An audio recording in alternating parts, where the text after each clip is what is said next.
Опишите мне хаос, который происходит в первые часы, когда десятки грузовиков приезжают к вам. Я получил ковш-трактор, полный человеческих останков. Что было в этом ковше? Руки, ноги, части тела, целые трупы. И потом просто все это вывалилось на нас, и мы начали собирать. Были те, кто просто застыл, стоял и не реагировал. А были такие, как я, которые просто приступили к работе и начали собирать.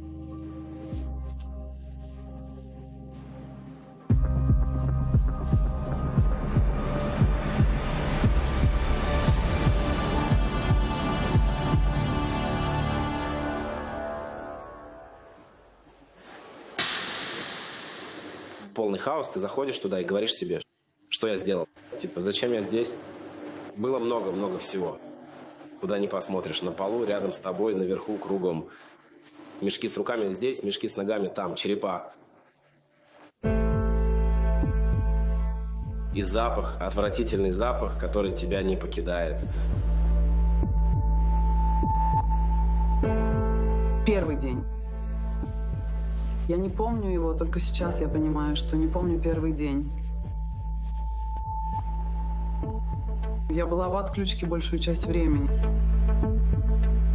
В ближайшие минуты просмотра попытайтесь вспомнить, где вы были ровно 2 года назад. Тяжелые репортажи, непрекращающаяся стрельба, Израиль на войне. Теперь попробуйте встать на место этих молодых резервистов. Ты входишь, но еще не понимаешь, что это то, чем ты будешь заниматься. Их призвали выполнять работу, которую они раньше никогда не выполняли. Никто их не готовил к этой непосильной миссии, которую попросили выполнить. Ты берешь солдата. Ты обучаешь его 8 месяцев, ты делаешь ему курс молодого бойца, спецподготовку.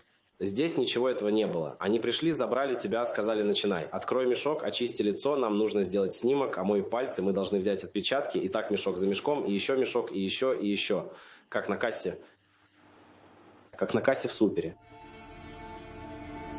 Сотни тел, солдаты, взрослые, дети и младенцы были доставлены в лагерь Шура в состояниях, которые разум не может описать. И иногда среди масс погибших попадались также тела террористов. Я видел людей, доведенных до предела с рвотой, тошнотой, головокружением, таблетками, наркотиками. Все что угодно. Только чтобы подняться на следующий день. И теперь они могут рассказать то, что держали внутри и не решались рассказать никому целых 2 года. Выживший после Холокоста писатель К. Цетник называет Освенцим другой планетой. Лагерь Шура солдаты, которые там находились, называли закулисьем ада. Это как быть оркестром, который играет в аду. От лагеря Шура освобождает только смерть. Шура останется с нами до конца наших дней. 3-4. Эй!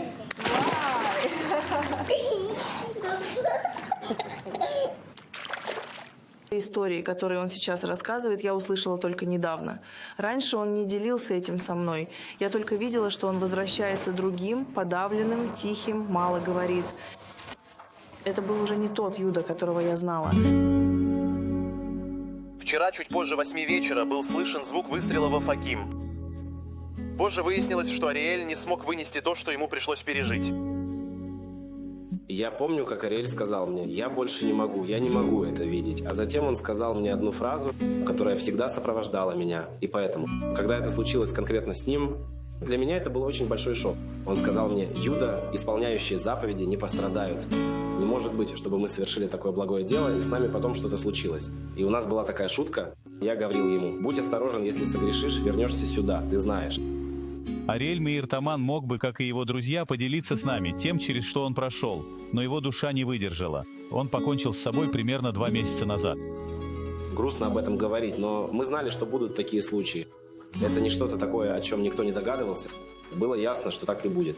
Если вы найдете всех, кто был там, и возьмете у них интервью, поговорите с ними и послушаете, что у них на сердце, вы скажете: этого не может быть, они все сумасшедшие.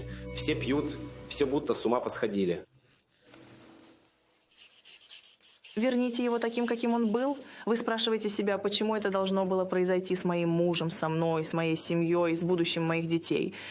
Почему? Речь ведь не только о моем муже. Они все теперь такие, вся их бригада, все, кто был там. Когда вы пришли в первый день и в первые часы, вам провели какой-то инструктаж, объяснили правила, передали какие-то знания. Я прошел получасовой инструктаж, но думаю, что тут и полгода не поможет. Что сказали за эти полчаса? Куда я пойду и что я должен буду делать? Я тогда ничего не понял. Не то чтобы мы получили какой-то нормальный инструктаж, нам никто не сказал: послушайте, здесь больше 1000 с чем-то тел, будьте чуткими, здесь будут крики. Придут отцы, которые будут пытаться вас бить. Никто нам этого не говорил. Без какого-либо опыта резервисты командования службы тыла работали без остановки под управлением военного раввината. Мы делали здесь то, к чему нас никто не готовил, не тренировал, не обучал, не проводил симуляции и не планировал. Эти люди не являются органичной частью системы. Они не занимались профессионально телами погибших, и у нас не было возможности провести им долгосрочное обучение, как мы это делаем в обычном режиме. События развивались на наших глазах. Все время возникала нехватка рабочих материалов. Никто не подумал обеспечить нас масками и перчатками, когда мы занимались телами погибших. Я пошел к своему другу, офицеру командования службы тыла, и он сделал мне одолжение, принес все из своих складов, потому что никто другой не принес. На объекте не проводилась уборка. И настоящая проблема была в полной потере связи между управлением нашей бригадой и военным раввинатом, где есть хорошие люди, которые очень старались, но система как система была не подготовлена и не реагировала. Да, были трудности в самом начале, потому что, как я сказал, здесь обучения не проводились, и поэтому пришлось постоянно перемещаться с места на место. Нам пришлось добывать все необходимое из разных мест в короткий срок. Можно сказать, что достаточно быстро мы встали на ноги и смогли начать предоставлять соответствующие услуги в оптимальной форме и приносить утешение народу Израиля. Вы хотите помочь папе в саду? Да. Давайте. Косев? Собери, молодец. Давай вместе положим в пакетик. Был какой-то телефонный звонок, когда он мне позвонил. И сказал, он позвонил мне и сказал, что не может больше, не выдерживает этого. Я сказала ему: расскажи мне, поделись со мной. И он ответил: грузовик, приехал грузовик с детьми. И я чувствовала, насколько он сломлен, совершенно сломлен. Был случай, когда тело положили в гроб на основании взятого ДНК. А потом через неделю или две спустя, когда просматривали фотографии, увидели, что есть 2 полосы из позвоночных столбов. Их по ошибке положили в один гроб. Пошли, попросили разрешения у семьи, конечно, и выкопали, а потом разделили. И на самом деле это был солдат и солдатка, которые сгорели заживо, обнявшись друг с другом. К чему это я? Да, так вот, это было не самое худшее из того, что мы видели. Остальное мы решили не включать в сюжет, потому что описания настолько ужасны и непостижимы, что просто невозможно. В глубине души ты понимаешь, что определенным образом ты рушишь им жизнь, но ты не можешь им этого объяснить. Что, я начну объяснять ему, что я там пережил? Что он мне ответит? Тебе грустно, папа? Или я начну ей рассказывать, что я видел? Даже когда ты приходишь к военному психологу или к просто психологу, они пытаются все упрощать. Они пытаются переключить тебя на что-то другое. Просто приведу для примера, когда мы упаковывали, нам говорили: представьте, что вы упаковываете ириски. И однажды кто-то не выдержал и накинулся на советчика. Скажи мне, ты когда-нибудь открывал упаковку ирисок, внутри которой лежали кости? Кто-то приходил к вам, кто-то предлагал психологическую помощь? У нас были группы поддержки с армейским психологом. Но когда ты находишься в процессе событий, ты не понимаешь, что у тебя начинают проявляться симптомы, и ты не думаешь, да, что твой гнев или вспышки ярости связаны с этим. Ты сейчас на войне. Это проявляется в формальных опросах, которые проводятся армией для прикрытия задницы. Чтобы узнать, какое психическое состояние у служащих, они требуют, чтобы все солдаты периодически заполняли анкеты. И когда я лично заполнил анкету, военный психолог подошла ко мне и сказала: слушай, у тебя высокий уровень риска. И ушла. На этом разговор закончился.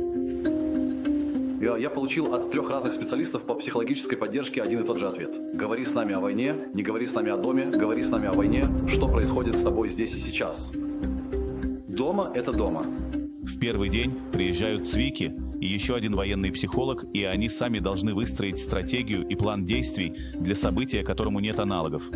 Никакого порядка не было. Был настоящий хаос, почти не было психологов. Думаю, я был там единственным психологом. Может, была еще одна специалистка. Не было собрания с инструктажем. Это я и еще один армейский психолог проводили сами себе инструктаж. Я не думаю, что когда-либо существовал четкий план действий для ситуации, при которой подъезжал грузовик «Зогловек» с 50 телами детей, с браслетами с вечеринки, которым нужно было провести быструю идентификацию. Такого прецедента не было. Были социальные работники. Социальные работники с первой степенью. Верно. Молодые социальные работники, при всем уважении, не могли оказать необходимую помощь солдатам для того, чтобы справиться с пережитым в лагере Шура. Одним словом, полный провал. Я не знаю, какова была их цель, но казалось, что вся их цель сводится к тому, чтобы подготовить нас к следующему дню. В здравом уме. Робот, робот, робот, робот. Год и 2 месяца я был роботом. Были солдаты, которые пили. Были солдаты, которые обращались к курению наркотиков. На самом деле, с этими солдатами мы устанавливали контакт как можно скорее. Если им нужно было несколько часов отдыха, они их получали. Были солдаты, которые также проявляли психотические симптомы. У меня было 3 эпизода психоза. В какой-то момент я зашла на кухню. Взяла нож. Мои дети начали кричать: «Мама, нет, нет, нет». Я слышала, как они кричали: «Мама, нет». Я подошла к офицеру службы безопасности и попросила его убить меня.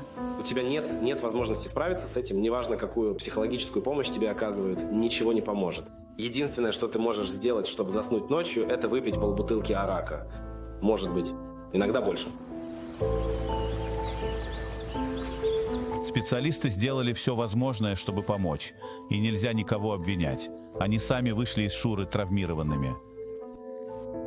На самом деле мы все старались сделать все, что можем в этой ситуации, и мне самому тоже было непросто. Ты сидишь с ними и как будто со стороны пытаешься это все анализировать, а пока ты анализируешь, приходит еще одно тело.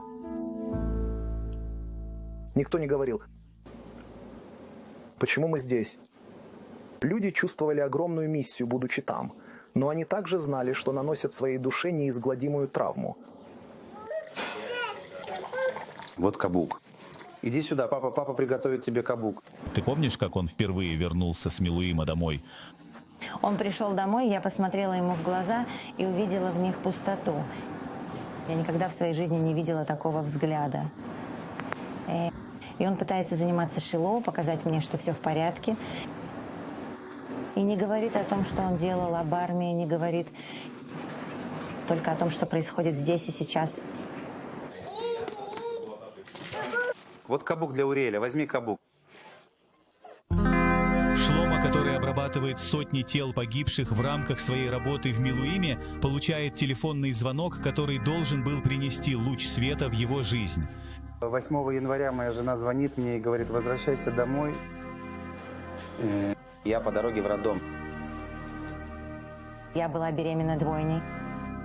Я даже не помню, знал ли я, что мы ждем двойню. Я был совершенно оторван от того, что происходило в нашей семье. Вместо луча света жизнь и смерть смешиваются для него воедино не только в лагере Шура, но и здесь, в его личной жизни. В 8:00 появляется первый ребенок без пульса. Я смотрю на него, говорю медику: он мертв. Он мне отвечает: нет, он не мертв, у него просто нет пульса. Я ему говорю: братан, это моя работа. Он мертв, тут нечего делать. Он такой бледный, без цвета, без всего. Не знаю, живой так не выглядит. А роды продолжаются, она в процессе, значит, должно быть и что-то радостное. И он родился. Второй появился с криками. Я была занята жизнью, я была занята ребенком, который родился. Он занимался похоронами мертвого братика. А я в это время организовывала брит. Это все было очень экстремально. Она выходит из палаты с живым ребенком, а я остаюсь, чтобы заниматься оформлением смерти мертвого. И я стою в шоке, что здесь происходит. Я был в комнате, которая вся была полна мертвецов. Я вышел оттуда, приехал сюда, мой ребенок умер, сейчас он мертв. И со мной никого рядом. Но мне было очень грустно видеть, что это мой сын. Я подошел к нему как к пустому месту, я просто поднял его как пакет и передал врачу вот так, как пакет. Что? И в моей жизни это тоже произошло. И первый вопрос, который я задал, и я до сих пор его задаю. Израиль – это его дети, мы все его дети. Черт подери, я каждый день выхожу заботиться о твоих детях, я прихожу получить своего ребенка, а ты забираешь его у меня. Почему? Почему я? Они не сражались с террористами, и у них нет героических историй, но они принесли самую большую жертву из всех – свою душу. Их глаза видели самые чудовищные проявления зла в истории человечества, и на них лежит миссия рассказать правду не только нам, но и всему миру.